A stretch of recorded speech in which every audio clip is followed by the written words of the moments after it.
சுக்ருனா என்ன? நன்றி செலுத்துறது. நன்றி செலுத்துறது.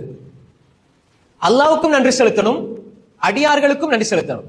நீங்க அல்லாவுக்கு நன்றி செலுத்த செலுத்த செலுத்த அல்லாஹ் உங்களோட அருள்களை பறிக்க மாட்டான்.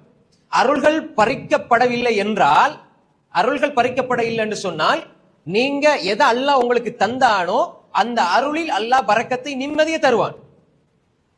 இப்ப பாருங்க, ஏதாவது ஒரு அருள் உங்களுக்கு அல்லாஹ் தந்து அந்த அருள் என்னை விட்டு போகக்கூடாது போகக்கூடாது போகக்கூடாதுன்னு பயத்துல வாழ்றோம் தானே. ஏதாவது ஒரு அருள் அல்லாஹ் தருவான், திடீர்னு பறிப்பான். அல்லாஹ் கொடுப்பான், பறிப்பான். அல்லாஹ் கொடுப்பான், அல்லாஹ் பறிப்பான்.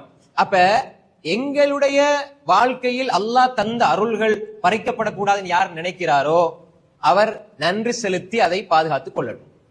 சலபசாலிகள் சொல்வார்கள், கையிது அந்நியம பிஷுக்குர், அருட்கொடைகளை நன்றி செலுத்துதலை கொண்டு கட்டி போடுங்கள், கைது செய்து விடுங்கள். எதுக்கா என்ன எடுத்தால் நன்றி செலுத்துற பழக்கம் வரணும்.